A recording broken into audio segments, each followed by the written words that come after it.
ಮರುಭೂಮಿಯ ಕಠಿಣ ವಾತಾವರಣದಲ್ಲಿ ಆರಂಭವಾಗ್ತದೆ. ಅಲ್ಲಿ ಕೆಲವು ಹುಡುಗರು ಉರಿಯುವ ಬಿಸಿಲಿನ ನಡುವೆ ಗುಂಡಿಗಳನ್ನು ತೋಡುತ್ತಿರ್ತಾರೆ. ಅಷ್ಟರಲ್ಲಿ ಒಂದು ವಿಷಕಾರಿ ರ್ಯಾಟಲ್ ಸ್ನೇಕ್ ಕಾಣಿಸ್ಕೊಳ್ತದೆ. ಅದನ್ನು ಕಂಡು ಜೀವನದ ಮೇಲೆ ಆಸಕ್ತಿ ಕಳೆದುಕೊಂಡಂತೆ ಕಂಡ ಒಬ್ಬ ಹುಡುಗ ತನ್ನ ಬೂಟುಗಳನ್ನು ತೆಗೆದು ಹಾವನ್ನು ಮುಟ್ಟಲು ಮುಂದಾಗ್ತಾನೆ. ಆದರೆ ಕ್ಷಣಾರ್ಧದಲ್ಲಿ ಹಾವು ಅವನನ್ನು ಕಚ್ಚಿಕೊಳ್ಳುತ್ತದೆ. ಮುಂದಿನ ದೃಶ್ಯದಲ್ಲಿ ಸ್ಟ್ಯಾನ್ಲಿ ಯೆಲ್ನೆಟ್ಸ್ ಫೋರ್ತ್ ಎಂಬ ಹುಡುಗ ಬೀದಿಯಲ್ಲಿ ನಡೆದುಕೊಂಡು ಹೋಗುತ್ತಿರುವಾಗ ಆಕಸ್ಮಿಕವಾಗಿ ಒಂದು ಜೋಡಿ ಬೂಟುಗಳು ಅವನ ತಲೆಯ ಮೇಲೆ ಬಿದ್ದು ನೆಲಕ್ಕೆ ಉರುಳುತ್ತವೆ. ಅವನ ತಂದೆ ಪಾದದ ದುರ್ವಾಸನೆ ಹೋಗಲಾಡಿಸುವ ಉಪಕರಣವನ್ನು ಕಂಡುಹಿಡಿಯಲು ಪ್ರಯತ್ನಿಸುತ್ತಿದ್ದರಿಂದ ಸ್ಟ್ಯಾನ್ಲಿ ಆ ಬೂಟುಗಳನ್ನು ಮನೆಗೆ ತೆಗೆದುಕೊಂಡು ಹೋಗಲು ನಿರ್ಧರಿಸುತ್ತಾನೆ. ಆದರೆ ದಾರಿಯಲ್ಲೇ ಪೊಲೀಸರು ಅವನನ್ನು ಹಿಡಿದು ಸುತ್ತುವರಿಯುತ್ತಾರೆ. ಆ ಬೂಟುಗಳು ಒಂದು ಚಾರಿಟಿ ಕಾರ್ಯಕ್ರಮದ ವೇಳೆ ಕಳ್ಳತನವಾದ ಪ್ರಸಿದ್ಧ ಬೇಸ್ಬಾಲ್ ಆಟಗಾರನಿಗೆ ಸೇರಿದವು ಎಂಬುದು ತಿಳಿದುಬರುತ್ತದೆ. ಈ ಕಾರಣದಿಂದ ಸ್ಟ್ಯಾನ್ಲಿಯೇ ಕಳ್ಳನೆಂದು ಪೊಲೀಸರು ಶಂಕಿಸುತ್ತಾರೆ. ಪೊಲೀಸರು ಅವನ ತಂದೆ ಮನೆ ಕರೆದೊಯ್ತಾರೆ. ಅಲ್ಲಿ ಕಂಡುಬರುವ ಸಾಕ್ಷಿಗಳು ಅವರ ಅನುಮಾನವನ್ನು ಇನ್ನಷ್ಟು ಬಲಪಡಿಸುತ್ತವೆ. ಸ್ಟ್ಯಾನ್ಲಿ ಥರ್ಡ್ನ ಮನೆಯಲ್ಲಿ ಅನೇಕ ಶೂಗಳಿದ್ದವು ಮತ್ತು ಸ್ಟ್ಯಾನ್ಲಿ ಫೋರ್ತ್ನ ಕೋಣೆಯಲ್ಲಿ ಆ ಬೇಸ್ಬಾಲ್ ಆಟಗಾರನ ಫೋಟೋ ಕೂಡ ಇತ್ತು. ಈ ಎಲ್ಲ ಸುಳಿವುಗಳ ಆಧಾರದಲ್ಲಿ ಸ್ಟ್ಯಾನ್ಲಿಯನ್ನು ನ್ಯಾಯಾಲಯಕ್ಕೆ ಹಾಜರುಪಡಿಸಲಾಗುತ್ತೆ. ಅಲ್ಲಿ ಅವನಿಗೆ 2 ಆಯ್ಕೆಗಳನ್ನು ನೀಡಲಾಗುತ್ತೆ: ಜೈಲು ಶಿಕ್ಷೆ ಅಥವಾ ಕ್ಯಾಂಪ್ ಗ್ರೀನ್ ಲೇಕ್ನಲ್ಲಿ 18 ತಿಂಗಳುಗಳನ್ನು ಕಳೆಯುವುದು. ಸ್ಟ್ಯಾನ್ಲಿ ಶಿಬಿರಕ್ಕೆ ಹೋಗುವ ಆಯ್ಕೆಯನ್ನು ಆರಿಸಿಕೊಳ್ತಾನೆ. ಪ್ರಯಾಣದ ವೇಳೆ ಈ ಎಲ್ಲ ದುರ್ಘಟನೆಗಳು ತನ್ನ ಕುಟುಂಬದ ಮೇಲೆ ಇರುವ ಒಂದು ಪುರಾತನ ಶಾಪದ ಫಲವಾಗಿರಬಹುದು ಎಂದು ಸ್ಟ್ಯಾನ್ಲಿಗೆ ಅನಿಸತೊಡಗುತ್ತೆ. ಅವರ ಬಸ್ ಹೊಂಡಗಳಿಂದ ತುಂಬಿರುವ ವಿಶಾಲ ಮರುಭೂಮಿಯೊಳಗೆ ಸಾಗುತ್ತೆ. ದಾರಿಯಲ್ಲಿ ಕತ್ತೆಯೊಂದಿಗಿರುವ ವ್ಯಾಪಾರಿಯನ್ನು ಅವನು ನೋಡ್ತಾನೆ. ಆದರೆ ನಂತರ ಅದು ತನ್ನ ಕಲ್ಪನೆ ಮಾತ್ರ ಎಂಬುದು ತಿಳಿದುಬರುತ್ತೆ. ಪ್ರಯಾಣದ ಅಂತ್ಯದಲ್ಲಿ ಅವನು ಒಂದು ಸಣ್ಣ ಪಟ್ಟಣವನ್ನು ತಲುಪ್ತಾನೆ. ಅಲ್ಲಿ ಹಲವಾರು ಹುಡುಗರು ಜೈಲು ಸಮವಸ್ತ್ರ ಧರಿಸಿಕೊಂಡಿರ್ತಾರೆ. ಅಲ್ಲಿ ಸ್ಟ್ಯಾನ್ಲಿಗೆ ವಾರ್ಡನ ಬಲಗೈ ಸಹಾಯಕನಾದ ಮಿಸ್ಟರ್ ಸರ್ ಪರಿಚಯವಾಗ್ತಾನೆ. ಸ್ಟ್ಯಾನ್ಲಿಯ ಹೆಸರನ್ನು ಕೇಳಿ ಅವರು ವ್ಯಂಗ್ಯ ಮಾಡ್ತಾರೆ. ಅವರ ಪೂರ್ವಜರು ಅವರಿಗೆ ಯೆಲ್ನೆಟ್ಸ್ ಎಂಬ ಸರ್ ನೇಮ್ ನೀಡಿದರು ಮತ್ತು ಅವರು ತಮ್ಮ ಮಕ್ಕಳನ್ನು ಸ್ಟ್ಯಾನ್ಲಿ ಎಂದು ಕರೆಯುವ ಸಂಪ್ರದಾಯವನ್ನು ಸಹ ಪ್ರಾರಂಭಿಸಿದರು ಎಂದು ಸ್ಟ್ಯಾನ್ಲಿ ವಿವರಿಸ್ತಾರೆ. ಆದರೆ ಮಿಸ್ಟರ್ ಸರ್ಗೆ ಅದರಲ್ಲಿ ಆಸಕ್ತಿ ಇರಲಿಲ್ಲ. ಅವರು ಕ್ಯಾಂಪಿನ ಕಠಿಣ ನಿಯಮಗಳು ಮತ್ತು ಶಿಸ್ತಿನ ಬಗ್ಗೆ ವಿವರಿಸಲು ಆರಂಭಿಸ್ತಾರೆ. ಅಲ್ಲಿ ಗಡಿಯಾರಗಳೂ ಇಲ್ಲ, ಸುತ್ತಮುತ್ತಲಿನ ಗುರುತುಗಳೂ ಇಲ್ಲ. ಕಣ್ಣಿಗೆ ಕಾಣುವಷ್ಟು ದೂರ ಮರುಭೂಮಿ ಅಷ್ಟೇ. ಒಂದು ಹನಿ ನೀರು ಕೂಡ ಕಾಣಿಸಲಿಲ್ಲ. ಗೋಡೆಗಳೂ ಇಲ್ಲ, ಜೈಲು ಕೂಡ ಇಲ್ಲದಿದ್ದರೂ ಇಲ್ಲಿಂದ ತಪ್ಪಿಸಿಕೊಳ್ಳಲು ಯಾರೂ ಧೈರ್ಯ ಮಾಡಿರಲಿಲ್ಲ. ಸ್ಟ್ಯಾನ್ಲಿಗೆ 2 ಜೋಡಿ ಬಟ್ಟೆಗಳು ಮತ್ತು 1 ಸಲಿಕೆ ನೀಡಲಾಗುತ್ತದೆ. ಪ್ರತಿದಿನವೂ ಅವನು 5 ಅಡಿ ಆಳದ ಗುಂಡಿಯನ್ನು ಅಗೆಯಬೇಕು. ಆಳವನ್ನು ಅಳೆಯಲು ಅವನು ಸಲಿಕೆಯನ್ನು ಉಪಯೋಗಿಸಬಹುದು. ಹೆಚ್ಚು ಸಮಯ ತೆಗೆದುಕೊಂಡಷ್ಟು ಸೂರ್ಯನ ತೀವ್ರ ಶಾಖದಲ್ಲಿ ಹೆಚ್ಚು ಕಾಲ ಬಳಲಬೇಕಾಗುತ್ತದೆ. ಅಲ್ಲಿನ ಯೆಲ್ಲೋ ಸ್ಪಾಟೆಡ್ ಹಲ್ಲಿಗಳು ಮತ್ತು ವಿಷಕಾರಿ ಹಾವುಗಳು ಅತ್ಯಂತ ಅಪಾಯಕಾರಿ. ಅವು ಅವನ ಜೀವಕ್ಕೂ ಅಪಾಯವಾಗುವಷ್ಟು ಭಯಾನಕವಾಗಿವೆ. ನಂತರ ಸ್ಟ್ಯಾನ್ಲಿ ಶಿಬಿರದ ಸಲಹೆಗಾರರಾದ ಡಾಕ್ಟರ್ ಪೆಂಡಾನ್ಸ್ಕಿಯನ್ನು ಭೇಟಿಯಾಗ್ತಾನೆ. ಅವರು ಅವನನ್ನು ಶಿಬಿರದ ಸುತ್ತಮುತ್ತಲೂ ತೋರಿಸ್ತಾ ವಾರ್ಡನ್ಗೆ ಯಾವ ಕಾರಣಕ್ಕೂ ತೊಂದರೆ ಕೊಡಬಾರದು ಎಂಬುದು ಅತಿ ಮುಖ್ಯ ನಿಯಮ ಎಂದು ಎಚ್ಚರಿಸ್ತಾರೆ. ಅದನ್ನು ಉಲ್ಲಂಘಿಸಿದರೆ ಪರಿಣಾಮಗಳು ಭಯಾನಕವಾಗಿರುತ್ತವೆ ಎಂದು ಅವರು ಸ್ಪಷ್ಟಪಡಿಸ್ತಾರೆ. ನಂತರ ಡಾಕ್ಟರ್ ಪೆಂಡಾನ್ಸ್ಕಿ ಅವನನ್ನು ಇತರ ಹುಡುಗರ ಬಳಿಗೆ ಕರೆದೊಯ್ತಾರೆ. ಅವರು ಸ್ಟ್ಯಾನ್ಲಿಗೆ ಅವನು ಮಲಗಬೇಕಾದ ಸ್ಥಳವನ್ನು ತೋರಿಸ್ತಾರೆ. ಅಲ್ಲಿ ಹಿಂದಿನ ಹುಡುಗನ ವಾಂತಿಯ ಗುರುತುಗಳು ಇನ್ನೂ ಕಾಣಿಸ್ತವೆ. ವೈದ್ಯರು ಎಲ್ಲ ಹುಡುಗರನ್ನು ಅವರ ನಿಜವಾದ ಹೆಸರಿನಿಂದ ಕರೀತಾರಾದರೂ ಶಿಬಿರಕ್ಕೆ ಬಂದ ಬಳಿಕ ಪಡೆದ ಅಡ್ಡ ಹೆಸರುಗಳಿಂದಲೂ ಪರಿಚಯಿಸ್ತಾರೆ. ಅತಿ ಕಿರಿಯ ಹುಡುಗನು ಯಾರೊಂದಿಗೂ ಮಾತನಾಡದ ಕಾರಣ ಅವನಿಗೆ ಝೀರೋ ಎಂಬ ಹೆಸರು ನೀಡಲಾಗಿತ್ತು. ಬಳಿಕ ಸ್ಟ್ಯಾನ್ಲಿ ಒಬ್ಬ ಹುಡುಗನನ್ನು ಅವನ ನಿಜ ಹೆಸರಿನಿಂದ ಕರೀತಾ ಕ್ಯಾಂಟೀನ್ ಎಲ್ಲಿದೆ ಎಂದು ಕೇಳ್ತಾನೆ. ಅದಕ್ಕೆ ಆ ಹುಡುಗ ಕೋಪದಿಂದ ಸ್ಟ್ಯಾನ್ಲಿಯನ್ನು ತಳ್ಳಿ ಹಾಕಿ ಅಡ್ಡ ಹೆಸರಿನಿಂದಲೇ ಕರಿಬೇಕು ಎಂದು ಎಚ್ಚರಿಸ್ತಾನೆ. ಸ್ವಲ್ಪ ಹೊತ್ತಿನ ನಂತರ ಎಲ್ಲರೂ ಊಟಕ್ಕೆ ಕೂತ್ಕೊಳ್ತಾರೆ. ಅಲ್ಲಿ ಅವರಿಗೆ ಬೀನ್ಸ್ ಮಾತ್ರ ನೀಡಲಾಗುತ್ತೆ. ಎಕ್ಸ್ರೇ ಎಂಬ ಹುಡುಗ ಸ್ಟ್ಯಾನ್ಲಿಯ ಊಟವನ್ನು ತೆಗೆದುಕೊಂಡು, ನಾನು ದಿನವಿಡೀ ಕೆಲಸ ಮಾಡಿದ್ದೇನೆ, ನೀನು ಇನ್ನೂ ಗುಂಡಿ ಅಗೆಯಲಿಲ್ಲ, ಆದ್ದರಿಂದ ನನಗೆ ಹೆಚ್ಚಾಗಿ ಆಹಾರ ಸಿಗಬೇಕು ಎಂದು ಹೇಳ್ತಾನೆ. ನಂತರ ಹುಡುಗರು ಸ್ಟ್ಯಾನ್ಲಿಯನ್ನು ಅಲ್ಲಿಗೆ ಏಕೆ ಕಳುಹಿಸಲಾಗಿದೆ ಎಂದು ಪ್ರಶ್ನಿಸುತ್ತಾರೆ. ಅದಕ್ಕೆ ಸ್ಟ್ಯಾನ್ಲಿ ತಾನು ಪ್ರಸಿದ್ಧ ಸೆಲೆಬ್ರಿಟಿಯ ಶೂಗಳನ್ನು ಕದ್ದಿದ್ದೇನೆ ಎಂದು ಹೇಳ್ತಾನೆ. ಇದನ್ನು ಕೇಳಿದ ರಾಯ್, ಆ ಶೂಗಳ ಮೇಲೆ ನಕ್ಷತ್ರಗಳಿದ್ದವೆಯೇ ಎಂದು ಕೇಳ್ತಾನೆ. ಸ್ಟ್ಯಾನ್ಲಿ ಹೌದು ಎಂದು ಉತ್ತರಿಸುತ್ತಾನೆ. ಅದೇ ವೇಳೆ ನ್ಯಾಯಾಲಯದ ವಿಚಾರಣೆಯ ಸಮಯದಲ್ಲಿ ಆ ಬೇಸ್ಬಾಲ್ ಆಟಗಾರನು ತಾನು ಅನಾಥಾಶ್ರಮದಲ್ಲಿ ಬೆಳೆದಿದ್ದೇನೆ ಎಂದು ಹೇಳಿದ್ದನ್ನು ಸ್ಟ್ಯಾನ್ಲಿ ನೆನಪಿಸಿಕೊಳ್ಳುತ್ತಾನೆ. ಅದಕ್ಕಾಗಿಯೇ ಅವನು ಆ ಶೂಗಳನ್ನು ದಾನ ಮಾಡಿದನು. ಆದರೆ ಸ್ಟ್ಯಾನ್ಲಿ ತನ್ನ ನೆಚ್ಚಿನ ಆಟಗಾರನ ಶೂಗಳನ್ನು ಕದ್ದ ಸಾಮಾನ್ಯ ಅಭಿಮಾನಿ ಎಂದು ಎಲ್ಲರೂ ಭಾವಿಸಿದ್ದರು. ರಾತ್ರಿ ಮಲಗಿದ್ದಾಗ ತನ್ನ ಅಜ್ಜ ತಮ್ಮ ಕುಟುಂಬದ ಮೇಲೆ ಶಾಪವಿದೆ ಎಂದು ಹೇಳಿದ ಮಾತು ಸ್ಟ್ಯಾನ್ಲಿಗೆ ನೆನಪಾಗ್ತದೆ. ಅದಕ್ಕಾಗಿಯೇ ಅವನ ತಂದೆ ಸ್ಟ್ಯಾನ್ಲಿ ಥರ್ಡ್ನ ಆವಿಷ್ಕಾರಗಳಲ್ಲಿ ಎಂದಿಗೂ ಯಶಸ್ಸು ಕಾಣಲಿಲ್ಲ ಎಂದು ಅವನು ನಂಬ್ತಾನೆ. ಸ್ಟ್ಯಾನ್ಲಿ ಫಸ್ಟ್ಗೆ ಕೂಡ ಭಾರೀ ದುರ್ಭಾಗ್ಯ ಎದುರಾಯಿತು. ಅವನು ಶೇರ್ ಮಾರುಕಟ್ಟೆಯಲ್ಲಿ ಬಹಳಷ್ಟು ಸಂಪತ್ತು ಗಳಿಸಿದರೂ ಪ್ರಸಿದ್ಧ ಅಪರಾಧಿ ಕಿಸ್ಸಿಂಗ್ ಕೇಟ್ನಿಂದ ಕೊಲ್ಲಲ್ಪಟ್ಟನು. ಆಕೆ ತನ್ನ ಬಲಿಪಶುಗಳನ್ನು ಕೊಂದ ನಂತರ ಚುಂಬಿಸಿ ಅವರ ಮುಖದ ಮೇಲೆ ಲಿಪ್ಸ್ಟಿಕ್ ಗುರುತು ಬಿಡುತ್ತಿದ್ದಳು. ಆದರೆ ಸ್ಟ್ಯಾನ್ಲಿಯ ವಿಷಯದಲ್ಲಿ ಅವಳು ಅವನಿಗೆ ಮುತ್ತಿಡಲಿಲ್ಲ. ಬದಲಾಗಿ ಅವನ ಸಂಪತ್ತನ್ನು ದೋಚಿ ಅವನನ್ನು ಮರುಭೂಮಿಯಲ್ಲಿ ಒಂಟಿಯಾಗಿ ಬಿಟ್ಟು ಹೋದಳು. ಮುಂದಿನ ದೃಶ್ಯದಲ್ಲಿ ಹುಡುಗರನ್ನು ಬೆಳಗಿನ ಜಾವಕ್ಕಿಂತ ಮುಂಚೆಯೇ ಎಬ್ಬಿಸಲಾಗ್ತದೆ. ಉಪಾಹಾರಕ್ಕೆ ಅವರಿಗೆ ಟಾರ್ಟೆಲಾ ನೀಡಲಾಗ್ತದೆ. ಬಳಿಕ ಕೆಲಸಕ್ಕೆ ಹೋಗಲು ಪ್ರತಿಯೊಬ್ಬರೂ 1 ಸಲಿಕೆ ಆಯ್ಕೆ ಮಾಡಬೇಕಾಗ್ತದೆ. ಸ್ಟ್ಯಾನ್ಲಿ ಸಲಿಕೆಯನ್ನು ಎತ್ತಿಕೊಂಡ ತಕ್ಷಣ ಎಕ್ಸ್ರೇ ಅವನ ಕೈಯಿಂದ ಅದನ್ನು ಕಸಿದುಕೊಳ್ತಾನೆ. ನಂತರ ಸ್ಟ್ಯಾನ್ಲಿಗೆ ಎಕ್ಸ್ರೇ ಸದಾ ಆ ಚಿಕ್ಕ ಸಲಿಕೆಯನ್ನು ಬಳಸುತ್ತಿದ್ದ ಮತ್ತು ತನ್ನ ಸ್ಥಾನವನ್ನು ಯಾರಿಗೂ ಬಿಡುತ್ತಿರಲಿಲ್ಲ ಎಂದು ತಿಳಿಯುತ್ತದೆ. ಅಂತಿಮವಾಗಿ ಅವರು ಹೊಂಡಗಳನ್ನು ಅಗೆಯಬೇಕಾದ ಸ್ಥಳಕ್ಕೆ ತಲುಪ್ತಾರೆ. ಅಲ್ಲಿ ಮಿಸ್ಟರ್ ಸರ್ ಸ್ಟ್ಯಾನ್ಲಿಗೆ, ಗುಂಡಿ ಅಗೆಯುವಾಗ ಯಾವುದಾದ್ರೂ ವಿಶೇಷ ಅಥವಾ ಆಸಕ್ತಿದಾಯಕ ವಸ್ತು ಕಂಡ್ರೆ ತಕ್ಷಣ ನನಗೆ ತಿಳಿಸು. ಅದು ನನಗೆ ಇಷ್ಟವಾದರೆ ಆ ದಿನಕ್ಕೆ ನಿನಗೆ ಕೆಲಸದಿಂದ ರಜೆ ಸಿಗುತ್ತದೆ ಎಂದು ಹೇಳ್ತಾರೆ. ನಂತರ ಮಿಸ್ಟರ್ ಸರ್ ಆ ಗುಂಡಿಗಳನ್ನು ಯಾವುದೇ ವಿಶೇಷ ಉದ್ದೇಶಕ್ಕಾಗಿ ಅಲ್ಲ, ಆದರೆ ಹುಡುಗರನ್ನು ಸುಧಾರಿಸಲು ಮಾತ್ರ ತೋಡಿಸಲಾಗುತ್ತದೆ ಎಂದು ಸ್ಟ್ಯಾನ್ಲಿಗೆ ತಿಳಿಸುತ್ತಾರೆ. ಅದರ ಬಳಿಕ ಎಲ್ಲ ಹುಡುಗರು ಕೆಲಸಕ್ಕೆ ತೊಡಗುತ್ತಾರೆ. ಅವರು ತಮ್ಮ ಗುಂಡಿಗಳಿಂದ ಹೊರಗೆಸೆದ ಮಣ್ಣನ್ನು ಅಲಕ್ಷ್ಯವಾಗಿ ಎಸೆಯುತ್ತಾರೆ. ಕೆಲವೊಮ್ಮೆ ಅದು ಸ್ಟ್ಯಾನ್ಲಿಯ ಗುಂಡಿಗೆ ಬೀಳುತ್ತದೆ. ಸ್ಟ್ಯಾನ್ಲಿ ಎಚ್ಚರಿಕೆಯಿಂದ ಕೆಲಸ ಮಾಡಲು ಕೇಳಿಕೊಂಡರೂ ಅವರು ಅವನನ್ನು ಹಾಸ್ಯ ಮಾಡುತ್ತಾರೆ. ಗುಂಡಿ ಅಗೆಯುತ್ತಾ ಇದ್ದಾಗ ಸ್ಟ್ಯಾನ್ಲಿಗೆ ಮತ್ತೆ ತನ್ನ ಕುಟುಂಬದ ಮೇಲೆ ಇದೆ ಎನ್ನಲಾದ ಶಾಪ ನೆನಪಾಗುತ್ತೆ. ಅವನ ಪೂರ್ವಜರಲ್ಲಿ ಒಬ್ಬನಾದ ಎಲ್ಯ ಹಂದಿ ಸಾಕಾಣಿಕಾ ಫಾರ್ಮ್ನಲ್ಲಿ ಕೆಲಸ ಮಾಡ್ತಿದ್ದನು. ಅಲ್ಲಿ ಅವನು ತನ್ನ ಉದ್ಯೋಗದಾತನ ಮಗಳು ಮೈರಾಳನ್ನು ಪ್ರೀತಿಸುತ್ತಿದ್ದನು. ಅವಳ ಹೃದಯ ಗೆಲ್ಲಲು ಏನು ಮಾಡಬೇಕು ಎಂದು ತಿಳಿಯಲು ಅವನು ಜಿರೋನಿ ಎಂಬ ಭವಿಷ್ಯವಾಣಿ ಹೇಳುವವಳನ್ನು ಭೇಟಿ ಮಾಡಿದನು. ಜಿರೋನಿ ಅವನಿಗೆ ಪ್ರೀತಿಯನ್ನು ಮರೆತು ಅಮೆರಿಕಕ್ಕೆ ಹೋಗುವಂತೆ ಸಲಹೆ ನೀಡಿದಳು. ಅಲ್ಲಿ ಅವನ ಜೀವನ ಉತ್ತಮವಾಗಬಹುದು ಎಂದು ಹೇಳಿದಳು. ಆದರೆ ಎಲ್ಯ ತನ್ನ ಪ್ರೀತಿಯನ್ನು ಬಿಟ್ಟುಬಿಡಲು ಒಪ್ಪಲಿಲ್ಲ ಮತ್ತು ಮೈರಾಳ ತಂದೆಯನ್ನು ಮದುವೆಗೆ ಒಪ್ಪಿಸುವ ಪ್ರಯತ್ನ ಮಾಡಿದನು. ಆದರೆ ಮೈರಾಳನ್ನು ಮದುವೆಯಾಗಲು ಇನ್ನೊಬ್ಬ ಮಿಸ್ಟರ್ ಮಂತ ವ್ಯಕ್ತಿಯೂ ಇದ್ದನು. ಅವನು ದೊಡ್ಡ ಹಂದಿ ಹಿಂಡನ್ನು ವರದಕ್ಷಿಣೆಯಾಗಿ ನೀಡಿದ ಕಾರಣ ಸ್ಪರ್ಧೆಯಲ್ಲಿ ಮುನ್ನಡೆ ಸಾಧಿಸಿದ್ದನು. ಇದರಿಂದ ನಿರಾಶನಾದ ಎಲ್ಯ ಮತ್ತೊಮ್ಮೆ ಜಿರೋನಿಯನ್ನು ಭೇಟಿಯಾದನು. ಈ ಬಾರಿ ಜಿರೋನಿ ಅವನ ಮೇಲೆ ಕರುಣೆ ತೋರಿಸಿ ಒಂದು ಮಾರ್ಗವನ್ನು ತಿಳಿಸಲು. ಅವನು ಎಲ್ಲಿನಿಗೆ ಪ್ರತಿದಿನ ಒಂದು ಸಣ್ಣ ಹಂದಿಯನ್ನು ಬೆಟ್ಟದ ಮೇಲೆ ಕೊಂಡೊಯ್ದೊಯ್ದು ಅದಕ್ಕೆ ನೀರು ಹಾಕಬೇಕು ಎಂದು ಹೇಳಿದನು. ಹಂದಿ ನೀರು ಕುಡಿಯುವಾಗ ಎಲ್ಯ ಅಲ್ಲಿ ನಿಂತು ಒಂದು ಹಾಡು ಹಾಡಬೇಕು.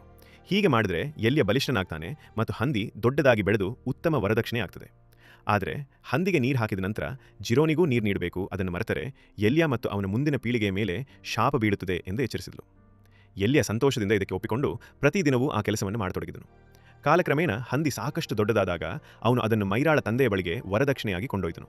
ಆದರೆ ಮೈರಾ ಗೊಂದಲಕ್ಕೊಳಗಾಗಿ ಯಾರನ್ನು ಮದುವೆಯಾಗಬೇಕೆಂದು ನಿರ್ಧರಿಸಲು ಸಾಧ್ಯವಾಗಲಿಲ್ಲ. ಆದ್ದರಿಂದ ಅವಳು ಊಹಿಸುವ ಆಟದ ಮೂಲಕ ಗಂಡನನ್ನು ಆಯ್ಕೆ ಮಾಡುವುದಾಗಿ ಹೇಳಿದಳು. ಇದರಿಂದ ಎಲ್ಯ ಕೋಪಗೊಂಡು ಮದುವೆಯಾಗದೇ ಉಳಿಯಲು ನಿರ್ಧರಿಸಿದನು. ಜಿರೋನಿಯ ಮೊದಲ ಸಲಹೆಯಂತೆ ಅವನು ಸಂಪತ್ತನ್ನು ಸಂಪಾದಿಸಲು ಅಮೆರಿಕಕ್ಕೆ ತೆರಳಲು ತೀರ್ಮಾನಿಸಿದನು. ಆದರೆ ದುರದೃಷ್ಟವಶಾತ್ ಆ ದಿನ ಎಲ್ಯ ಜಿರೋನಿಗೆ ನೀರು ನೀಡುವುದನ್ನು ಮರೆತುಬಿಟ್ಟನು. ಅವಳನ್ನು ಭೇಟಿಯಾಗದೆ ಹೊರಟು ಹೋದ ಕಾರಣ ನಿರಾಶಳಾದ ಜಿರೋನಿ ಎಲ್ಯನ ಕುಟುಂಬವನ್ನು ಶಪಿಸಿದಳು. ಇಲ್ಲಿ ಕತೆ ಮತ್ತೆ ವರ್ತಮಾನಕ್ಕೆ ಮರಳುತ್ತದೆ. ಮಿಸ್ಟರ್ ಸರ್ ತಮ್ಮ ಟ್ರಕ್ಕನ್ನು ಗುಂಡಿಗಳ ಬಳಿಗೆ ತಂದು ನಿಲ್ಲಿಸುತ್ತಾರೆ. ಇದರಿಂದ ಹುಡುಗರು ತಮ್ಮ ನೀರಿನ ಬಾಟಲಿಗಳನ್ನು ತುಂಬಿಸಿಕೊಳ್ಳುತ್ತಾರೆ. ಬಳಿಕ ಹುಡುಗರು ಸ್ಟ್ಯಾನ್ಲಿಯ ಕೈಯಲ್ಲಿ ಮೂಡಿದ ಮೊದಲ ಬೊಬ್ಬೆಯನ್ನು ನೋಡಿ ಅವನನ್ನು ಸ್ವಲ್ಪ ಗೌರವದಿಂದ ಕಾಣತೊಡಗುತ್ತಾರೆ. ಆ ದಿನ ಜೀರೋ ತನ್ನ ಕೆಲಸವನ್ನು ಮೊದಲು ಮುಗಿಸುತ್ತಾನೆ, ಏಕೆಂದರೆ ಅವನು ಬಹಳ ವೇಗವಾಗಿ ಗುಂಡಿಯನ್ನು ಅಗೆಯುತ್ತಿದ್ದನು. ಅಂತಿಮವಾಗಿ ಸ್ಟ್ಯಾನ್ಲಿಯ ಕೆಲಸ ಮುಗಿದಾಗ ಯಾರೂ ಅವನನ್ನು ಗುಂಡಿಯಿಂದ ಹೊರಬರಲು ಸಹಾಯ ಮಾಡುವುದಿಲ್ಲ. ಅವನು ತನ್ನದೇ ಶಕ್ತಿಯಿಂದ ಹೊರಬರುವುದನ್ನು ಕಲಿಯಬೇಕಾಗುತ್ತದೆ. ಅದೇ ಶಿಬಿರದಲ್ಲಿ ಬದುಕು ಕಲಿಯುವ ಮೊದಲ ಪಾಠವಾಗುತ್ತದೆ. ಪಟ್ಟಣಕ್ಕೆ ಹಿಂತಿರುಗಿದಾಗ ಸ್ಟ್ಯಾನ್ಲಿಗೆ ಮಿಸ್ಟರ್ ಸರ್ ತನ್ನತ್ತ ಬಂದೂಕನ್ನು ತೋರಿಸುತ್ತಿರುವುದು ಕಾಣುತ್ತದೆ. ಮೊದಲಿಗೆ ಅವನು ತನ್ನ ಮೇಲೆ ಗುರಿ ಇಟ್ಟಿದ್ದಾರೆಂದು ಭಾವಿಸುತ್ತಾನೆ. ಆದರೆ ವಾಸ್ತವದಲ್ಲಿ ಮಿಸ್ಟರ್ ಸರ್ ಹಳದಿ ಚುಕ್ಕೆಗಳಿರುವ ಅಪಾಯಕಾರಿ ಹಲ್ಲಿಯನ್ನೇ ಗುರಿಯಾಗಿಟ್ಟಿದ್ದರು. ಮೊದಲ ಗುಂಡು ತಪ್ಪಿ ಹೋಗುತ್ತದೆ. ತಕ್ಷಣವೇ ಹಲ್ಲಿ ಜಿಗಿದು ಸ್ಟ್ಯಾನ್ಲಿಯ ಮೇಲೆ ದಾಳಿ ಮಾಡುತ್ತದೆ. ಕ್ಷಣ ಮಾತ್ರದಲ್ಲೇ ಮಿಸ್ಟರ್ ಸರ್ ಮತ್ತೆ ಗುಂಡು ಹಾರಿಸಿ ಹಲ್ಲಿಯನ್ನು ಕೊಂದು ಸ್ಟ್ಯಾನ್ಲಿಯ ಜೀವವನ್ನು ಉಳಿಸುತ್ತಾರೆ. ಕಾಲಕ್ರಮೇಣ ದಿನಗಳು ಸಾಗುತ್ತವೆ. ಸ್ಟ್ಯಾನ್ಲಿ ನಿಧಾನವಾಗಿ ಶಿಬಿರದ ಜೀವನಕ್ಕೆ ಹೊಂದಿಕೊಳ್ಳತೊಡಗುತ್ತಾನೆ. ಪ್ರತಿದಿನವೂ ಅವನು ಬೆಳಗಿನ ಜಾವ ಎಚ್ಚರಗೊಂಡು ಉಪಾಹಾರಕ್ಕೆ ಅದೇ ಬೀನ್ಸ್ ತಿನ್ನುತ್ತಾನೆ. ನಂತರ ಕೆಲಸಕ್ಕೆ ಹೊರಡುತ್ತಾನೆ. ದಿನವಿಡೀ ಗುಂಡಿಗಳನ್ನು ಅಗೆಯುತ್ತಾ ಇದ್ದಾಗ ಅವನ ಕೈಗಳಲ್ಲಿ ಬೊಬ್ಬೆಗಳು ಮೂಡಿ ನೋವು ತರುವಂತೆ ಆಗುತ್ತದೆ. ಕೆಲವೊಮ್ಮೆ ಅವನು ಅಪಾಯಕಾರಿ ಪ್ರಾಣಿಗಳನ್ನು ಎದುರಿಸಬೇಕಾಗುತ್ತದೆ. ಇನ್ನೊಮ್ಮೆ ಸ್ನಾನಗೃಹದ ಶವರ್ ಕೂಡ ಕೆಲಸ ಮಾಡುವುದಿಲ್ಲ. ಈ ಎಲ್ಲದಕ್ಕಿಂತ ಹೆಚ್ಚಾಗಿ ಇತರ ಹುಡುಗರು ಅವನನ್ನು ಕಿರುಕುಳ ಮಾಡುತ್ತಾ ಗೇಲಿ ಮಾಡಿ ಮೃದು ಹುಡುಗ ಎಂದು ಕರೆಯುತ್ತಾರೆ. ಆದರೆ ಜಗಳವಾಡುವುದರಿಂದ ತನ್ನ ಪರಿಸ್ಥಿತಿ ಮತ್ತಷ್ಟು ಕೆಟ್ಟಾಗುತ್ತದೆ ಎಂಬುದನ್ನು ಅರಿತ ಸ್ಟ್ಯಾನ್ಲಿ ಮೌನವಾಗಿಯೇ ಎಲ್ಲವನ್ನೂ ಸಹಿಸುತ್ತಾನೆ. ತಾಯಿಗೆ ಪತ್ರ ಬರೆಯುವಾಗ ಅವನು ಶಿಬಿರದ ನಿಜ ಸ್ಥಿತಿಯನ್ನು ಹೇಳುವುದಿಲ್ಲ. ಬದಲಾಗಿ ತಾನು ಅಲ್ಲಿ ಆನಂದಿಸುತ್ತಿದ್ದೇನೆ ಮತ್ತು ಇದು ಸಾಮಾನ್ಯ ಬೇಸಿಗೆ ಶಿಬಿರದಂತೆ ಒಳ್ಳೆಯ ಸ್ಥಳವಾಗಿದೆ ಎಂದು ಬರೆದಿರುತ್ತಾನೆ. ಒಂದು ಸಂಜೆ ಗುಂಡಿನ ಅಗಿಯುವಾಗ ಸ್ಟ್ಯಾನ್ಲಿಗೆ ಒಂದು ಹಳೆಯ ಪಳೆಯುಳಿಕೆ ಸಿಗುತ್ತೆ. ಅದನ್ನು ಅವನು ಡಾಕ್ಟರ್ ಪೆಂಡಾನ್ಸ್ಕಿಗೆ ತೋರಿಸ್ತಾನೆ. ಆದರೆ ಅವರು ವಾರ್ಡನ್ಗೆ ಇಂತಹ ವಸ್ತುಗಳಲ್ಲಿ ಆಸಕ್ತಿ ಇಲ್ಲ ಎಂದು ಹೇಳ್ತಾನೆ. ಜೊತೆಗೆ ಈ ಪ್ರದೇಶದಲ್ಲಿ ಒಮ್ಮೆ ದೊಡ್ಡ ಸರೋವರವಿತ್ತು ಮತ್ತು ಅದರ ಸುತ್ತಲಿನ ಭೂಮಿ ವಾರ್ಡನ್ನ ಅಜ್ಜನಿಗೆ ಸೇರಿತ್ತು ಎಂದು ವಿವರಿಸ್ತಾನೆ. ಆ ನಂತರ ಕತೆ ಹಿಂದಿನ ಕಾಲಕ್ಕೆ ಸರಿಯುತ್ತದೆ. ಆಗ ಈ ಪ್ರದೇಶ ಹಸಿರಿನಿಂದ ತುಂಬಿದ ಸಮೃದ್ಧ ಭೂಭಾಗವಾಗಿತ್ತು. ಸ್ಯಾಮ್ ಎಂಬ ವ್ಯಾಪಾರಿ ತನ್ನ ಕತ್ತೆ ಎಳೆಯುವ ಬಂಡಿಯಲ್ಲಿ ಈರುಳ್ಳಿಗಳನ್ನು ಮಾರಾಟ ಮಾಡಲು ಆಗಾಗ್ಗೆ ಪಟ್ಟಣಕ್ಕೆ ಬರುತ್ತಿದ್ದನು. ತನ್ನ ಈರುಳ್ಳಿಗಳು ಕಾಯಿಲೆಗಳನ್ನು ಗುಣಪಡಿಸುತ್ತವೆ ಮತ್ತು ಅಪಾಯಕಾರಿ ಹಲ್ಲಿಗಳಿಂದ ರಕ್ಷಿಸುತ್ತವೆ ಎಂದು ಅವನು ಹೇಳುತ್ತಿದ್ದನು. ಸ್ಯಾಮ್ ಸ್ಥಳೀಯ ಶಾಲಾ ಶಿಕ್ಷಕಿ ಕ್ಯಾಥರೀನ್ ಮೇಲೆ ಪ್ರೀತಿಯನ್ನು ಹೊಂದಿದ್ದನು. ಅವಳಿಗಾಗಿ ಅವನು ವಿಶೇಷ ಈರುಳ್ಳಿ ತಿನಿಸುಗಳನ್ನು ತರುತ್ತಿದ್ದನು. ಅದರ ಪ್ರತಿಫಲವಾಗಿ ಕ್ಯಾಥರೀನ್ ಅವನಿಗೆ ಪೀಚ್ಗಳ ಜಾರ್ ಕೊಡುತ್ತಿದ್ದನು. ಪಟ್ಟಣದ ಅನೇಕ ಪುರುಷರು ಕ್ಯಾಥರೀನನ್ನು ಮೆಚ್ಚಿಕೊಂಡಿದ್ದರು. ಅವಳು ಸ್ಯಾಮ್ಗೆ ತೋರಿಸುತ್ತಿದ್ದ ವಿಶೇಷ ಒಲವು ಅವರಿಗೆ ಇಷ್ಟವಾಗುತ್ತಿರಲಿಲ್ಲ. ಒಂದು ದಿನ ಭಾರೀ ಮಳೆಯಿಂದಾಗಿ ಶಾಲೆಯ ಛಾವಣಿ ಸೋರುತ್ತದೆ. ಕ್ಯಾಥರೀನ್ ಮಕ್ಕಳನ್ನು ಮನೆಗೆ ಕಳುಹಿಸುತ್ತಾಳೆ. ಆ ವೇಳೆ ಸ್ಯಾಮ್ ಛಾವಣಿಯನ್ನು ಸರಿಪಡಿಸಲು ಸಹಾಯ ಮಾಡ್ತಾನೆ. ಇದರಿಂದ ಅವನಿಗೆ ಕ್ಯಾಥರೀನ್ ಜೊತೆ ಹೆಚ್ಚು ಸಮಯ ಕಳೆಯುವ ಅವಕಾಶ ಸಿಗುತ್ತದೆ. ಸಂತೋಷಗೊಂಡ ಸ್ಯಾಮ್ ನಂತರ ಶಾಲೆಯ ಇತರ ಭಾಗಗಳನ್ನು ದುರಸ್ತಿ ಮಾಡಲು ಮುಂದಾಗುತ್ತಾನೆ. ಸಂಜೆಯ ಹೊತ್ತಿಗೆ ಕೆಲವು ವಯಸ್ಕ ವಿದ್ಯಾರ್ಥಿಗಳು ಕ್ಯಾಥರೀನ್ನು ಕೀಟ್ಲೆ ಮಾಡುತ್ತಿರುವುದನ್ನು ಸ್ಯಾಮ್ ಗಮನಿಸುತ್ತಾನೆ. ಅವರಲ್ಲಿ ಒಬ್ಬನು ವಾರ್ಡನ್ನ ಅಜ್ಜನಾದ ವಾಕರ್. ಅವನು ಕ್ಯಾಥರೀನ್ನು ಭೇಟಿಯಾಗಲು ಆಹ್ವಾನಿಸುತ್ತಾನೆ. ಆದರೆ ಕ್ಯಾಥರೀನ್ ಅದನ್ನು ನಿರಾಕರಿಸುತ್ತಾಳೆ. ಇದರಿಂದ ವಾಕರ್ ಭಾರೀ ಕೋಪಗೊಳ್ಳುತ್ತಾನೆ. ಕಾಲಕ್ರಮೇಣ ಶಾಲೆಯ ಕಟ್ಟಡವು ಬಹಳ ಸುಂದರವಾಗಿ ರೂಪುಗೊಳ್ಳುತ್ತದೆ. ಆದರೆ ಅದೇ ಸಮಯದಲ್ಲಿ ಸ್ಯಾಮ್ನ ಕತ್ತೆ ಕಾಣೆಯಾಗುತ್ತದೆ. ಆ ಕಾರಣದಿಂದ ಅವನು ಕೊನೆಗೆ ಒಂದು ದೋಣಿಯನ್ನು ಖರೀದಿಸಿಕೊಳ್ಳಬೇಕಾಗುತ್ತದೆ. ಮಳೆಗಾಲದ ಒಂದು ಮಧ್ಯಾಹ್ನ ಸ್ಯಾಮ್ ಮತ್ತು ಕ್ಯಾಥರೀನ್ ಒಟ್ಟಿಗೆ ಮುತ್ತಿಕ್ಕುತ್ತಿರುವುದನ್ನು ವಾಕರ್ ನೋಡ್ತಾನೆ. ಅವನು ತಕ್ಷಣವೇ ಈ ವಿಷಯವನ್ನು ಪಟ್ಟಣದಾದ್ಯಂತ ಹರಡುತ್ತಾನೆ. ಕ್ಷಣದಲ್ಲೇ ಗ್ರಾಮಸ್ಥರು ಗುಂಪಾಗಿ ಸೇರಿ ಶಿಕ್ಷೆಯ ಭಾಗವಾಗಿ ಶಾಲೆಯನ್ನು ಬೆಂಕಿಗಾಹುತಿಗೊಳಿಸುತ್ತಾರೆ. ಭಯಭೀತಲಾದ ಕ್ಯಾಥರೀನ್ ಸಹಾಯಕ್ಕಾಗಿ ಕುಡಿದಿದ್ದ ಪೊಲೀಸ್ ಅಧಿಕಾರಿಯ ಬಳಿಗೆ ಓಡುತ್ತಾಳೆ ಮತ್ತು ಅವನಿಂದ ರಕ್ಷಣೆ ಬೇಡುತ್ತಾಳೆ.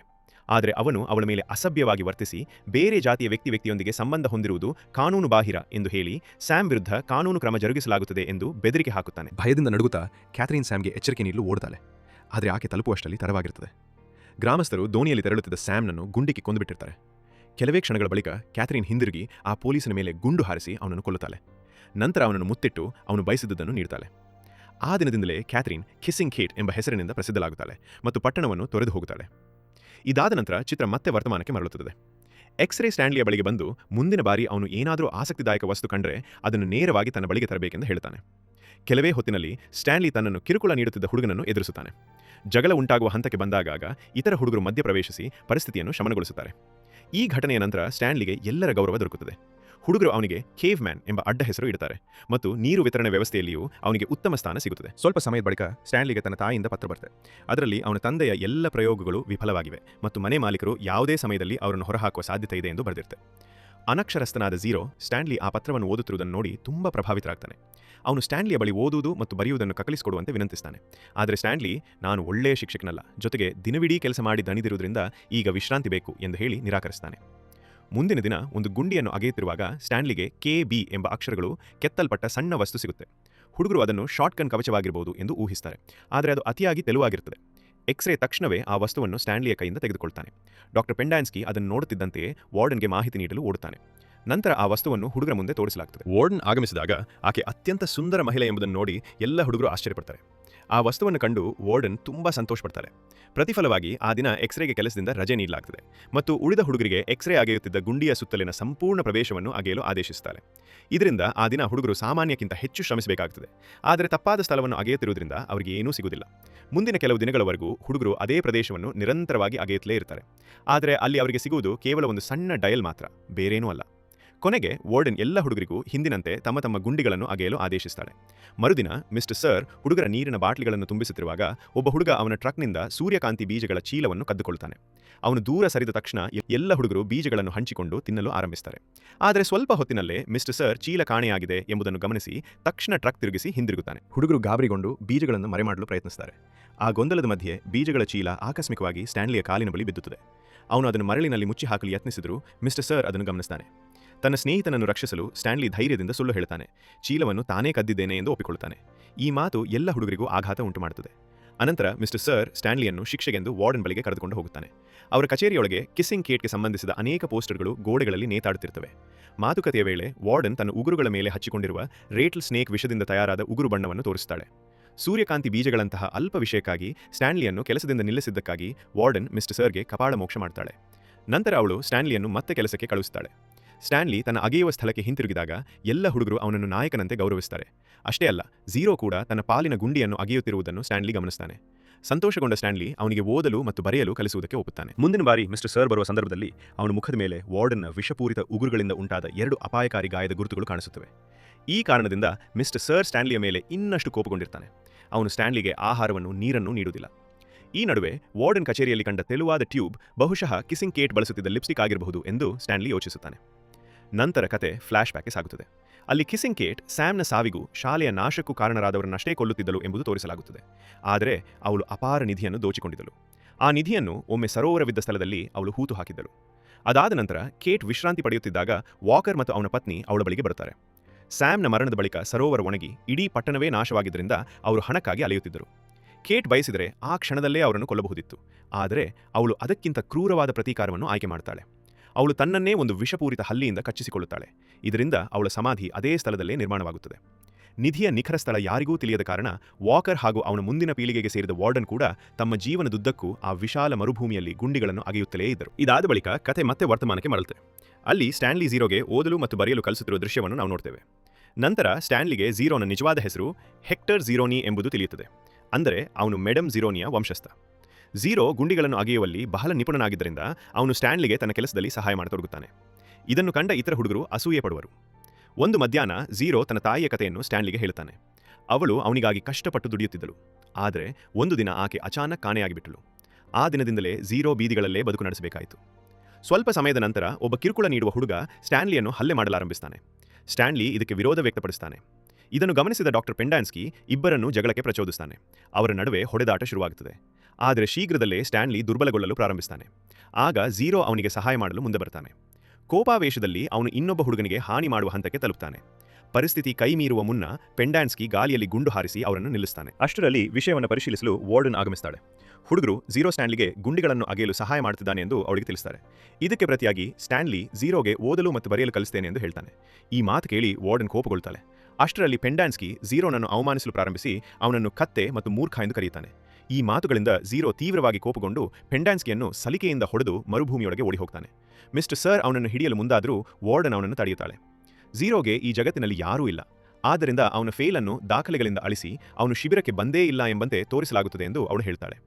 ಸಂಜೆಯ ವೇಳೆಗೆ ಎಲ್ಲಾ ಹುಡುಗರು ಸೇರಿ ಝೀರೋ ಮರುಭೂಮಿಯಲ್ಲಿ ಹೇಗೆ ಸಾಯುವನು ಎಂಬುದರ ಬಗ್ಗೆ ಮಾತನಾಡ್ತಾರೆ. ಆದರೆ ಸ್ಟ್ಯಾನ್ಲಿಗೆ ಝೀರೋ ಬಗ್ಗೆ ತೀವ್ರ ಚಿಂತೆ ಉಂಟಾಗುತ್ತದೆ. ಆಗ ಅವನಿಗೆ ತನ್ನ ಪೂರ್ವಜ ಸ್ಟ್ಯಾನ್ಲಿ ಫಸ್ಟ್ ನೆನಪಾಗುತ್ತಾನೆ. ಕಿಸ್ಸಿಂಗ್ ಕೇಟ್ ಅವನನ್ನು ದೋಚಿದ ನಂತರವೂ ಅವನು ದೇವರ ಹೆಬ್ಬೆರಳು ಎಂದು ಕರೆಯಲ್ಪಡುವ ಸ್ಥಳದಲ್ಲಿ ಆಶ್ರಯ ಪಡೆದು ಮರುಭೂಮಿಯಲ್ಲಿ 16 ದಿನಗಳ ಕಾಲ ಬದುಕಿದ್ದನು. ಆದರೆ ಆ ಸ್ಥಳ ಎಲ್ಲಿದೆ ಎಂಬುದು ಯಾರಿಗೂ ತಿಳಿದಿರಲಿಲ್ಲ.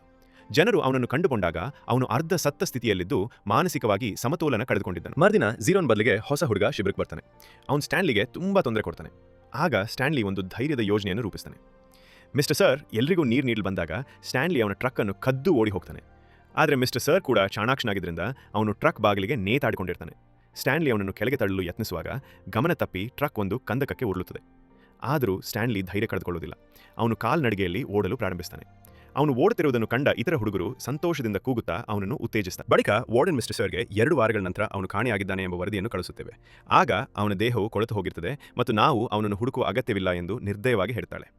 ಇದರ ನಡುವೆ ದಾರಿಯಲ್ಲಿ ಎದುರಾಗುವ ಅನೇಕ ವಿಷಕಾರಿ ಹಲ್ಲಿಗಳನ್ನು ಲೆಕ್ಕಿಸದೆ ಸ್ಟ್ಯಾನ್ಲಿ ಉರಿಯುವ ಬಿಸಿಲಿನಲ್ಲಿ ನಡೆತ ಮುಂದುವರಿಸುತ್ತಾನೆ.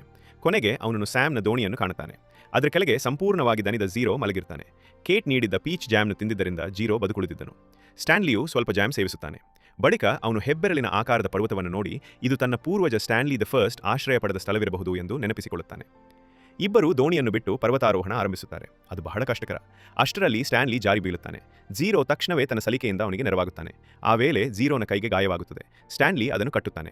ಮುಂದೆ ನಡೆಯಲು ಆರಂಭಿಸಿದರೂ ಝೀರೋ ಶೀಘ್ರವೇ ದುರ್ಬಲನಾಗಿ ಕುಸಿಯುತ್ತಾನೆ. ಸ್ಟ್ಯಾನ್ಲಿ ಅವನನ್ನು ಬೀಳದಂತೆ ಹಿಡಿದುಕೊಳ್ಳುತ್ತಾನೆ. ತುಂಬಾ ದಣಿದ ಝೀರೋ ಮುಂದೆ ಸಾಗಲು ನಿರಾಕರಿಸುತ್ತಾನೆ. ಆದರೆ ಸ್ಟ್ಯಾನ್ಲಿ ಕೈಬಿಡುವುದಿಲ್ಲ. ತನ್ನ ಸ್ನೇಹಿತನನ್ನು ಬೆನ್ನ ಮೇಲೆ ಹೊತ್ತು ಪರ್ವತವನ್ನು ಏರಲು ಆರಂಭಿಸುತ್ತಾನೆ. ತನ್ನ ಪೂರ್ವಜ ಎಲಿಯ ಹಂದಿಯನ್ನು ಹೊತ್ತುಕೊಂಡು ಏರಿದಂತೆ.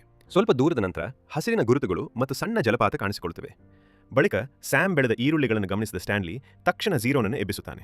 ಇಬ್ಬರು ಹೊಟ್ಟೆ ತುಂಬ ಈರುಳ್ಳಿ ತಿಂದು ನೀರು ಕುಡಿತಾರೆ. ಅಷ್ಟರಲ್ಲಿ ಸ್ಟ್ಯಾನ್ಲಿ ತನ್ನ ಕುಟುಂಬವು ತಲೆತಲಾಂತರಗಳಿಂದ ಹಾಡಿಕೊಂಡು ಬಂದ ಹಾಡನ್ನು ಗುನುಗಲು ಆರಂಭಿಸುತ್ತಾನೆ. ಅದು ಎಲಿಯ ಹಾಡಿದ್ದ ಹಂದಿಯ ಹಾಡೆ ಎಂಬುದನ್ನು ಅರಿಯದೆ ಝೀರೋನಿ ವಂಶಸ್ಥನಾದ ಝೀರೋನನ್ನು ಉಳಿಸುವ ಮೂಲಕ ಸ್ಟ್ಯಾನ್ಲಿ ಮೇಡಮ್ ಝೀರೋನಿ ಆತ್ಮಕ್ಕೆ ಶಾಂತಿ ತಂದು ತನ್ನ ಕುಟುಂಬದ ಮೇಲಿನ ಶಾಪವನ್ನು ನಿವಾರಿಸಿದ್ದಾನೆ. ಶಾಪ ಮುಕ್ತಿಯಾದ ನಂತರ ಸ್ಟ್ಯಾನ್ಲಿ ಥರ್ಡ್ ಅವರ ಆವಿಷ್ಕಾರವು ಯಶಸ್ವಿಯಾಗುತ್ತದೆ. ಈರುಳ್ಳಿ ಮತ್ತು ಪೀಚ್ ಮಿಶ್ರಣದಿಂದ ಪಾದದ ವಾಸನೆಯನ್ನು ತೊಡೆದು ಹಾಕುವ ಸೂತ್ರವನ್ನು ರೂಪಿಸುತ್ತಾನೆ. ಇಡೀ ಕುಟುಂಬವು ಆ ಯಶಸ್ಸನ್ನು ಸಂಭ್ರಮಿಸುತ್ತದೆ. ಮರುದಿನ ಬೆಳಿಗ್ಗೆ ಝೀರೋ ತಾನು ಶೂಗಳನ್ನು ಕದ್ದಿದ್ದೇನೆ ಎಂದು ಒಪ್ಪಿಕೊಳ್ಳುತ್ತಾನೆ. ಅವುಗಳನ್ನು ತಾನು ವಾಸಿಸುತ್ತಿದ್ದ ಆಶ್ರಯಕ್ಕೆ ದಾನ ಮಾಡಿರುವುದನ್ನು ಹೇಳುತ್ತಾನೆ. ಆ ಶೂಗಳು ಪ್ರಸಿದ್ಧವೆಂಬುದು ಅವನಿಗೆ ತಿಳಿದಿರಲಿಲ್ಲ. ಅವುಗಳನ್ನು ಎತ್ತಿಕೊಂಡು ಓಡಿದಾಗ ಪೊಲೀಸರು ಬೆನ್ನಟ್ಟಿದರು. ತನ್ನ ಜೀವ ಉಳಿಸಿಕೊಳ್ಳಲು ಸ್ಟ್ಯಾನ್ಲಿಯ ತಲೆಯ ಮೇಲೆ ಬಿದ್ದ ಬೂಟುಗಳನ್ನು ಅವನು ಸೇತುವೆಯಿಂದ ಎಸೆದನು. ಆದರೆ ಮರುದಿನವೇ ಝೀರೋ ಮತ್ತೊಂದು ಸ್ಥಳದಲ್ಲಿ ಶೂಗಳನ್ನು ಕದ್ದಾಗ ಸಿಕ್ಕಿಬಿದ್ದನು. ಇವೆಲ್ಲವನ್ನು ಕೇಳಿದ ಸ್ಟ್ಯಾನ್ಲಿ ತನ್ನ ವಿಧಿಯಲ್ಲಿ ಬರೆದಿದ್ದ ಎಲ್ಲವೂ ಈಗಾಗಲೇ ಸಂಭವಿಸಿದೆ, ಅದನ್ನು ಮತ್ತೆ ಯೋಚಿಸುವುದರಲ್ಲಿ ಅರ್ಥವಿಲ್ಲ ಎಂದು ಹೇಳ್ತಾನೆ. ಮುಂದಿನ ದೃಶ್ಯದಲ್ಲಿ ಸ್ಟ್ಯಾನ್ಲಿ ನಿರಪರಾಧಿ ಎಂದು ನ್ಯಾಯಾಲಯಕ್ಕೆ ತಿಳಿದಿರುವುದರಿಂದ ಅವನ ವಕೀಲರು ಅವನನ್ನು ಬಿಡುಗಡೆ ಮಾಡಲು ಶಿಬಿರಕ್ಕೆ ಬರ್ತಾರೆ. ಆದರೆ ವಾರ್ಡನ್ ಅವರನ್ನು ಅಲ್ಲಿಂದ ಹೊರಹಾಕುತ್ತಾಳೆ. ಹೊರಡುವಾಗ ಮುಂದಿನ ಬಾರಿ ನಾನು ಪೊಲೀಸರನ್ನೂ ಜೊತೆ ಕರೆತರುತ್ತೇನೆ ಎಂದು ಅವಳು ಎಚ್ಚರಿಕೆ ನೀಡುತ್ತಾಳೆ. ಸ್ವಲ್ಪ ವಿಶ್ರಾಂತಿ ಪಡೆದ ಬಳಿಕ ಕಥೆ ಮತ್ತೆ ಸ್ಟ್ಯಾನ್ಲಿ ಮತ್ತು ಝೀರೋ ಮೇಲೆ ಕೇಂದ್ರೀಕರಿಸುತ್ತದೆ. ಇಬ್ಬರು ಹಿಂದಿನ ಅಗೆಯುವ ಪ್ರದೇಶಕ್ಕೆ ಮರಳಿ ಸ್ಟ್ಯಾನ್ಲಿ ಲಿಪ್ಸ್ಟಿಕ್ ಕಂಡು ಬಂದಿದ್ದ ಗುಂಡಿಯನ್ನು ಹುಡುಕಲು ಆರಂಭಿಸುತ್ತಾರೆ. ಆ ಸ್ಥಳವನ್ನು ಪತ್ತೆ ಹಚ್ಚಿದ ತಕ್ಷಣವೇ ಅವರು ಅಲ್ಲಿ ಅಗೆಯುತ್ತಾರೆ ಮತ್ತು ಕೊನೆಗೆ ನಿಧಿಯಿಂದ ತುಂಬಿರುವ ಪೆಟ್ಟಿಗೆಯನ್ನು ಹೊರತೆಗೆಯುತ್ತಾರೆ. ಅದೇ ಸಮಯದಲ್ಲಿ ಈ ಸುದ್ದಿ ವಾರ್ಡನ್ ಮತ್ತು ಮಿಸ್ಟರ್ ಸರ್ಗೆ ತಲುಪುತ್ತದೆ. ಇಬ್ಬರು ಅಲ್ಲಿಗೆ ಧಾವಿಸುತ್ತಾರೆ. ಆದರೆ ಅಚಾನಕ್ ಅನೇಕ ವಿಷಕಾರಿ ಹಲ್ಲಿಗಳು ಹುಡುಗರನ್ನು ನಿಧಿಯನ್ನು ಸುತ್ತುವರಿದಂತೆ ಕಾಣಿಸುತ್ತವೆ. ಅವುಗಳು ಹುಡುಗರನ್ನು ಕಾಪಾಡುವಂತೆಯೇ ವರ್ತಿಸುತ್ತವೆ. ಇದನ್ನು ಕಂಡ ವಾರ್ಡನ್ ಹಲ್ಲಿಗಳು ಶೀಘ್ರದಲ್ಲೇ ಹುಡುಗರನ್ನು ಕಚ್ಚಿಕೊಳ್ಳುತ್ತವೆ, ನಂತರ ನಿಧಿ ತನ್ನದಾಗುತ್ತದೆ ಎಂದು ಕಾಯ್ತಾಳೆ. ಈ ಸಂದರ್ಭದಲ್ಲೇ ಅವಳು ಕ್ರಿಸ್ಮಸ್ ದಿನದಂದು ತನ್ನ ಅಜ್ಜನು ನಿಧಿಗಾಗಿ ತಾನೂ ಗುಂಡಿ ಅಗೆಯಬೇಕೆಂದು ಒತ್ತಾಯಿಸಿದ್ದ ತನ್ನ ಬಾಲ್ಯದ ಘಟನೆಯನ್ನು ನೆನಪಿಸಿಕೊಳ್ತಾಳೆ. ಮುಂದಿನ ದೃಶ್ಯದಲ್ಲಿ ಬೆಳಗಿನ ಜಾವವಾಗುತ್ತದೆ. ಆದರೆ ಹಲ್ಲಿಗಳು ಹುಡುಗರನ್ನು ಕಚ್ಚಿಲ್ಲ, ಅಲ್ಲಿಂದ ಹೋಗಿಯೂ ಇಲ್ಲ ಎಂದು ವಾರ್ಡನ್ ಆಶ್ಚರ್ಯದಿಂದ ಗಮನಿಸುತ್ತಾಳೆ. ಅದೇ ವೇಳೆಗೆ ಸ್ಟ್ಯಾನ್ಲಿಯ ವಕೀಲರು ಪೊಲೀಸರೊಂದಿಗೆ ಸ್ಥಳಕ್ಕೆ ಬರ್ತಾರೆ. ಅವರನ್ನು ಕಂಡ ವಾರ್ಡನ್ ಇಬ್ಬರೂ ಹುಡುಗರು ತನ್ನ ಕಚೇರಿಯಿಂದ ನಿಧಿಯನ್ನು ಕದ್ದಿದ್ದಾರೆ ಎಂದು ಸುಳ್ಳು ಹೇಳಲು ಯತ್ನಿಸುತ್ತಾಳೆ. ಅವರು ಪೆಟ್ಟಿಗೆಯೊಂದಿಗೆ ಓಡಿ ಹೋಗುತ್ತಿದ್ದರೆಂದು ಅವಳು ಆರೋಪಿಸುತ್ತಾಳೆ. ಆದರೆ ಝೀರೋ ಪೆಟ್ಟಿಗೆಯ ಮೇಲೆ ಬರೆಯಲಾಗಿದ್ದ ಸ್ಟ್ಯಾನ್ಲಿಯ ಹೆಸರನ್ನು ತೋರಿಸುತ್ತಾನೆ. ಇದರಿಂದ ಇಬ್ಬರೂ ನಿರಪರಾಧಿಗಳು ಎಂಬುದು ಸ್ಪಷ್ಟವಾಗುತ್ತದೆ.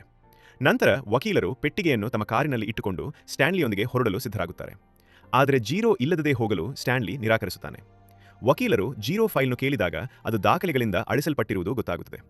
ಇದರಿಂದ ಅನುಮಾನಗೊಂಡ ಒಬ್ಬ ಪೊಲೀಸ್ ಅಧಿಕಾರಿ ಹೆಚ್ಚಿನ ತನಿಖೆಗೆ ಹಿರಿಯ ಅಧಿಕಾರಿಗಳನ್ನು ಕರೆಸುತ್ತಾನೆ. ಮಿಸ್ಟರ್ ಸರ್ ಪರಾರಿಯಾಗಿರುವುದು ಮತ್ತು ವಿಚಾರಣೆಗೆ ಬೇಕಾದ ವೈದ್ಯರೇ ಇಲ್ಲದಿರುವುದು ಬೆಳಕಿಗೆ ಬರುತ್ತದೆ. ಅಂತಿಮವಾಗಿ ವಾರ್ಡನ್ ಸೇರಿದಂತೆ ಸಂಬಂಧಿಸಿದವರು ಬಂಧಿಸಲ್ಪಡ್ತಾರೆ. ಅಷ್ಟರಲ್ಲಿ ಅಚಾನಕ್ ಮಳೆ ಸುರಿಯಲು ಆರಂಭವಾಗುತ್ತದೆ. ಇದು ಶಿಬಿರದಲ್ಲಿರುವ ಎಲ್ಲಾ ಹುಡುಗರಿಗೆ ಅಪಾರ ಸಂತೋಷವನ್ನು ತರುತ್ತದೆ. ಕೆಲವು ದಿನಗಳ ನಂತರ ಸ್ಟ್ಯಾನ್ಲಿ ಮತ್ತು ಝೀರೋ ತಮ್ಮ ಕುಟುಂಬಗಳ ಮುಂದೆ ನಿಧಿ ಪೆಟ್ಟಿಗೆಯನ್ನು ತೆರೀತಾರೆ. ಅದರೊಳಗೆ ಅಪಾರ ಸಂಪತ್ತು ಮತ್ತು ಕಾನೂನು ಪಾಲಿನ ದಾಖಲೆಗಳು ಇರ್ತವೆ. ಸ್ಟ್ಯಾನ್ಲಿ ನಿಧಿಯ ಒಂದು ಭಾಗವನ್ನು ಝೀರೋಗೆ ನೀಡಲು ಮುಂದಾಗ್ತಾನೆ. ಅವನ ಕುಟುಂಬವು ಅದಕ್ಕೆ ಒಪ್ಪಿಗೆ ನೀಡುತ್ತದೆ. ಝೀರೋ ಆ ಹಣದಿಂದ ಖಾಸಗಿ ಪತ್ತೆದಾರರನ್ನು ನೇಮಿಸಿ ತನ್ನ ತಾಯಿಯನ್ನು ಹುಡುಕಲು ಬಳಸ್ತಾನೆ ಮತ್ತು ಕೊನೆಗೆ ಅವಳನ್ನು ಭೇಟಿಯಾಗಿ ಸಂತೋಷಪಡ್ತಾನೆ. ಸ್ವಲ್ಪ ದಿನಗಳ ಬಳಿಕ ಸರ್ಕಾರ ಶಿಬಿರವನ್ನು ಸಂಪೂರ್ಣವಾಗಿ ಮುಚ್ಚುತ್ತದೆ ಮತ್ತು ಹುಡುಗರನ್ನು ಪುನರ್ವಸತಿ ಹಾಗೂ ಸಮಾಲೋಚನೆಗೆ ಕಳುಹಿಸಲಾಗುತ್ತದೆ. ಇದರ ನಡುವೆ ಸ್ಟ್ಯಾನ್ಲಿ ಮತ್ತು ಝೀರೋ ಅವರ ಕುಟುಂಬಗಳು ನೆರೆಹೊರೆಯವರಾಗಿ ಉತ್ತಮ ಪ್ರದೇಶದಲ್ಲಿ ನೆಲೆಸುತ್ತವೆ. ಶಿಬಿರದ ಹಳೆಯ ಸ್ನೇಹಿತರು ಕಾಲಕಾಲಕ್ಕೆ ಅವರನ್ನು ಭೇಟಿ ಮಾಡುತ್ತಿರ್ತಾರೆ. ಸ್ಟ್ಯಾನ್ಲಿ ಥರ್ಡ್ ರೂಪಿಸಿದ ಆವಿಷ್ಕಾರ ಭಾರೀ ಯಶಸ್ಸನ್ನು ಪಡೆಯುತ್ತದೆ. ಪ್ರಸಿದ್ಧ ಬೇಸ್ಬಾಲ್ ಆಟಗಾರನು ಅದರ ಜಾಹೀರಾತುಗಳಲ್ಲಿ ಕಾಣಿಸಿಕೊಳ್ಳುತ್ತಾನೆ. ಈ ರೀತಿಯಾಗಿ ಈ ಅದ್ಭುತ ಚಲನಚಿತ್ರವು ಸುಂದರ ಅಂತ್ಯವನ್ನು ತಲುಪುತ್ತದೆ. ಕೊನೆಯದಾಗಿ ವಿಡಿಯೋ ನೋಡೋದಕ್ಕೆ ತುಂಬ ಧನ್ಯವಾದಗಳು.